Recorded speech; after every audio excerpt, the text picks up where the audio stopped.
खुशबू कटारिया जी। महाराज जी, मन बहुत परेशान क्यों रहता है? देखो, तब लग कुशल न जीव कहूँ सपने हूँ मन विश्राम, जब लग भजत न राम कहूँ शोक धाम तज काम। पाप आचरण अशांति पैदा करते हैं। पूर्व जन्म के, इस जन्म के पाप आचरण हमारे मन को निगेटिव विचार देते हैं, चिंता देते हैं, उद्विग्नता देते हैं, भय देते हैं। अगर हम नाम जप करें, हमारे पूर्व के पाप नष्ट हों और वर्तमान में हम पापाचरण ना करें तो हमारा मन शांत होने लगेगा। नाम जप करते हुए भी यदि वर्तमान में पापाचरण करोगे तो मन शांत नहीं होगा। पाप का फल है अशांति, दुख, चिंता, शोक, भय। ये कान खोलकर सुन लो। जितना ये निगेटिव विचार, जितना ये ओवर थिंकिंग, जितना ये डिप्रेशन, ये सब पाप आचरण का फल है। मनमानी आचरण करो, मनमानी खान पान करोगे तो तुम्हारा निगेटिव विचार, इतना निगेटिव विचार कि तुम्हें सुसाइड करने के लिए तैयार कर देगा। तुम्हारे ही कर्म तुमको तुम्हारे हाथ से मरवा डालेंगे। आप सोचो, मरने से कितना भय लगता है, लेकिन निगेटिव विचार इतना बढ़ा, पाप इतना बढ़ा कि हम अपने हाथ से अपने आप को शूट कर लिए। फिर क्या है? दुर्गति ही दुर्गति तो है। इसलिए हम कह रहे हैं, मन को यदि शांति चाहते हो, विश्राम चाहते हो, जो चाहत है नित्य सुख अरु मन को विश्राम, हित ध्रुव हित सो भजत रहो पल पल श्यामा श्याम श्यामा श्याम श्यामा श्याम। अभी आनंद आ जाएगा। पापाचरण रोको, भगवान नाम जप करो, पवित्र आहार करो, अभी आनंद आ जाएगा। नहीं करोगे तो फिर अब यही तो चल रहा है। पूरा संसार अशांत है, तुम ही थोड़ी अशांत हो। आप सब अपने अंदर देखो। यदि भगवान का भरोसा नहीं, भगवान का भजन नहीं, तो अशांत हो। आप देख लो, वो अशांत से कुतः सुखम, जो अशांत है वो सुखी कैसे हो सकता है? इसलिए नाम जप करो, भोजन पवित्र रखो, आचरण पवित्र रखो। ये मुर्गा मुर्गी, बकरा बकरी, अंडा, इन खाने से कोई बलवान नहीं बनता, इनसे कोई सुखी नहीं होता है। सब पापाचरण है, कुछ नहीं है। जीभ के नीचे गया सब मल हो गया। होश में हो जाओ, गंदे आचरण छोड़ दो, हमारी बात मान लो। जैसे तुम मुर्गा को काट के खा रहे हो, ऐसे काल तुम्हें काट के फेंक देगा। उसके सामने किसी की बस नहीं चलती। होश में अगर तुम जीवों को जलाओगे, काटोगे, मारोगे, खाओगे, व्यभिचार करोगे, गंदे आचरण करोगे, अशांत रहोगे, दुखी रहोगे, और बाद में तुम्हारा विनाश होगा, नाश होगा बहुत बुरी तरह। इसलिए हमारी प्रार्थना मान लो कि अच्छे आचरण करो, किसी जीव को दुख मत दो, और गंदे भोजन से बचो। गंदा भोजन बुद्धि को भ्रष्ट करता है। तो हमको भोजन पवित्र, आचरण पवित्र, तब शांत मन होता है। ऐसे थोड़ी शांत हो जाता है। मन अशांत तभी है कोई पापाचरण हो रहा है और भगवान नाम जप नहीं हो रहा, इसलिए है। मन शांत हो जाएगा यदि तुम्हारे द्वारा पाप होगा, यही दंड है। शुभम रावत जी। शेरवंश महाराज जी। महाराज जी, क्या जो ईश्वर के प्रति भाव प्रकट होता है वो अपने आप होता है या हम स्वयं चुनते हैं कि वे मेरे क्या हैं? जब हमारी धरा होती है, जैसे हमारे सतोगुण है और हम भजन कर रहे हैं, तो अच्छे अच्छे भाव आएंगे।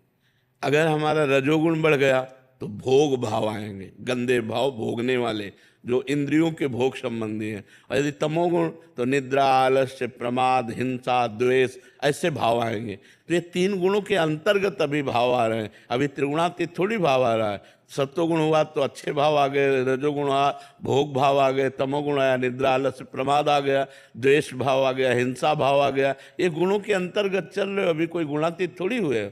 तो नाम जप करो, अच्छा भोजन करो, अच्छे आचरण करो, अपने आप गुणातीत हो जाओगे, तब स्थायी भाव आएंगे। अभी स्थायी भाव थोड़ी, कभी अच्छा भाव, कभी बुरा भाव, कभी वैराग्य तो कभी भोग। ये मन की ऐसी चंचलता चलती रहती, कोई स्थायी तो है नहीं। स्थायी तब होगी जब अच्छा भोजन करो, पवित्र आचरण करो, नाम जप करो, तब। ये नींव है। चाहे मंदिर बनाओ, चाहे घर बनाओ, अगर नींव मजबूत है तो तुम्हारा घर अच्छा, तुम्हारा मंदिर अच्छा। तो चाहे संसार की उन्नति चाहो, चाहे भागवती की उन्नति चाहो, उसके लिए नींव अच्छी चाहिए। नींव पवित्र आचरण, पवित्र भोजन, पवित्र विचार। जहाँ देखो आप कोई तीर्थ स्थान में तीर्थ स्नान करने नहीं जाता कि चलो भाई तीर्थ स्नान करे, दान पुण्य करे, भजन करे। पिकनिक मनाने जाते हैं। आए, होटल लिया, मौज मस्ती, गंगा किनारा, यमुना किनारा, पवित्र जगह, अपवित्र विचारों की भीड़ लग रही। अगर आप पवित्र भोजन पाओगे, ब्रह्मचर्य रहोगे, पवित्र आचरण करोगे, तो आप में जो बल आएगा, कोई मांस अंडा इससे थोड़ी आता है। तो सब गंदी बातें हैं, लोगों की समझ में नहीं आती। अगर आप ब्रह्मचर्य से हैं, पवित्र आहार करते हैं, भगवान का चिंतन करते हैं, तो आप में एक दिव्यता होगी, आप सबसे अलग होंगे। पर आज समाज बातें नहीं समझ रहा। ये हिंसा करने से, पाप करने से कहीं कोई बलवान नहीं हो जाता है, और हो जाओ फिर तुम्हें दुर्दशा जो तुम्हें भोगनी पड़ेगी। फिर दुर्दशा भोगनी पड़ती है। जो जीवों को कष्ट दे करके अपने शरीर को मोटा करता है, वही शरीर उसके लिए दुखद हो जाता है, सोचने लायक नहीं रहता। हाथ पैर बुढ़ापा से आएगा ना, फिर उठने लायक नहीं रहता। इसलिए हम कह रहे धर्म से चलो, सत्य से चलो, पवित्रता से चलो, हमारी बात मान लो। ना मानोगे तो आपका रास्ता अधर्म की तरफ जा रहा है, जहाँ अशांति है, जहाँ दुख है, जहाँ शोक है। इसलिए नाम जप करो, पवित्र आचरण से रहो। शिखा जी दिल्ली से।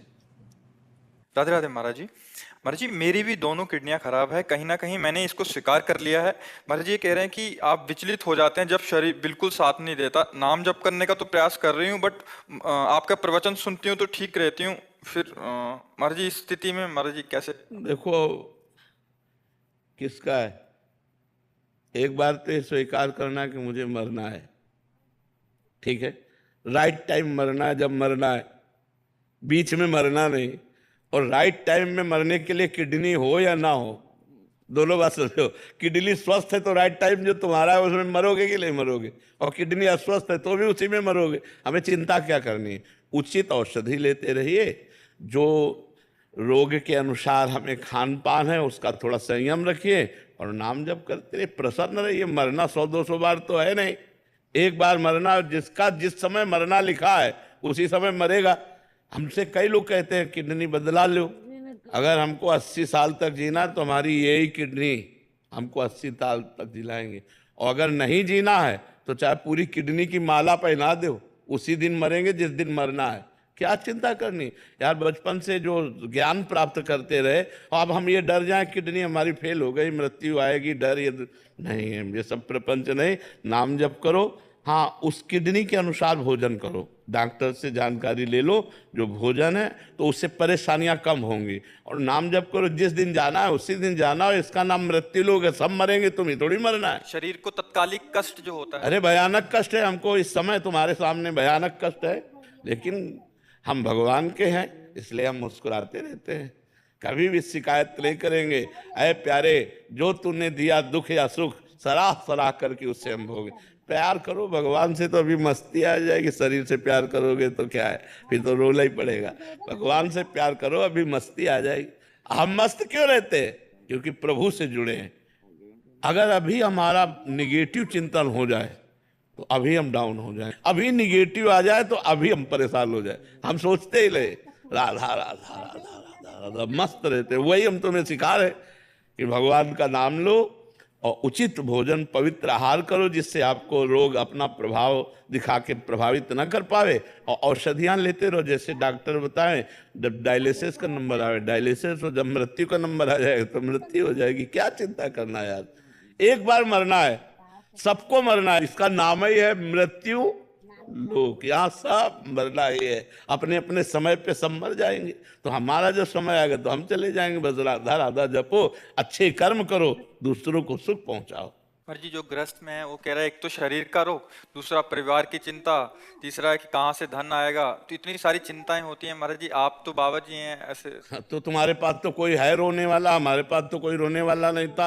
हमारे पास तो कोई 1 रुपया देने वाला नहीं था, हमें तो कोई पानी उठा कर देने वाला नहीं था। एक रोटी भी अगर पानी है तो हमें मांग के पानी है। हमारी कितनी समस्याएं थी। जब समस्याओं से लड़े तो आज समस्याओं का निदान हो गया।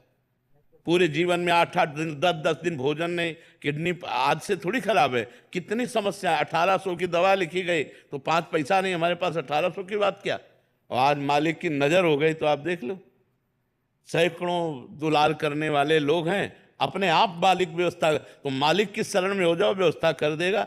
देखो बहुत से ऐसे धार्मिक वो डायलिसिस सेंटर हैं जिनमें कुछ फीस नहीं लगती और वो डायलिसिस कर देते हैं। बहुत से ऐसे लोग हैं जो औषधि फ्री देते हैं। जब हमारे पास ना हो तो हमको ऐसे जगहों का चयन करना चाहिए जहाँ हम शरीर को औषधि दे सकें, जहाँ हम जाकर डायलिसिस करवा सकें। ऐसे हैं बहुत से ऐसे डायलिसिस सेंटर हैं जो फ्री होते हैं। तो हमें लगता है कि समस्या हम दिमाग में न रखें, भगवान के ऊपर छोड़ दे तो व्यवस्था कर देंगे। जब मेरे पास पानी देने वाला नहीं, एक रोटी नहीं, 1 इंच रहने की जगह नहीं, 1 रुपया नहीं, मात्र हमें लगता है 15 वर्ष पहले की बात है, वो आज भगवान ने हर व्यवस्था कर दी। तो वो भगवान तुम्हें देख रहा है। तुम्हें जब तक भगवान पर विश्वास नहीं तब तक ये बात है, जिस दिन विश्वास हो जाएगा वो ऐसे मिला देगा कि सब काम बन जाएंगे, सब बात बन जाएगी। आकाश जिंदल जी। महाराज श्री हरिवंश महाराज जी। महाराज जी, यदि हम अच्छे कर्म करते समय ये भाव रखें कि भगवान देख रहे हैं और इससे हमें अच्छा फल मिलेगा, तो अच्छे फल का लालच का क्या उस कर्म का आध्यात्मिक मूल्य कम कर देता है? नहीं, उत्साह बढ़ता है, इससे उत्साह बढ़ता है हमारा। और भगवान के सानिध्य का भाव आना ये अध्यात्म की बहुत अच्छी उन्नति के लिए वृत्ति है कि मैं जो कर्म कर रहा हूँ वो सर्वेश्वर भगवान देख रहे हैं और उसका फल अवश्य मिलता है। अवश्य में वो भोक्तव्यम कृतम कर्म शुभाशुभम। कृतम माने किया हुआ गंदा कर्म या अच्छा कर्म, शुभ अशुभ कर्म, दोनों का फल अवश्य मिलता है, क्योंकि ईश्वर देख रहा है। वो शास्त्र शीर्षा पुरुषा सहस्राक्षा शास्त्रपात, वो सहस्राक्षा वो हजारों नेत्रों वाला है, वो अनंत नेत्रों वाला है। जहाँ तुम हो वहाँ वो है, और जो तुम कर रहे हो वो देख रहा है। उसको किसी की साक्षी या गवाही की जरूरत नहीं है। और हम जो अच्छा कर्म कर रहे हैं उसका अच्छा फल मिलेगा, ऐसा भाव रखना उत्तम है। इसमें अध्यात्म में कोई हानि होने वाली नहीं है। दिलप्रीत कौर जी, जयपुर। श्री हरिवंश। श्री हरिवंश महाराज जी, सत श्री अकाल। महाराज जी, आपने एक सत्संग में बताया था कि आत्मा और मन अलग अलग होते हैं, और ये भी कहा था कि जब आत्मा किसी नए शरीर में जन्म लेती है तो उसे अपने पिछले कर्मों के अनुसार सुख दुख या सफलता असफलता भोगनी पड़ती है, यानी प्रारब्ध को भुगतना पड़ता है। लेकिन हमारा सवाल ये है कि जब आत्मा और मन अलग है तो मन तो शरीर के साथ ही खत्म हो जाता है। किसने बदल कहा? जाता है, फिर किसने आत्मा को कहा? कैसे पता चला कि ये किसने कहा कि मन खत्म हो जाता है? मन खत्म हो जाए तो मोक्ष की प्राप्ति हो जाए।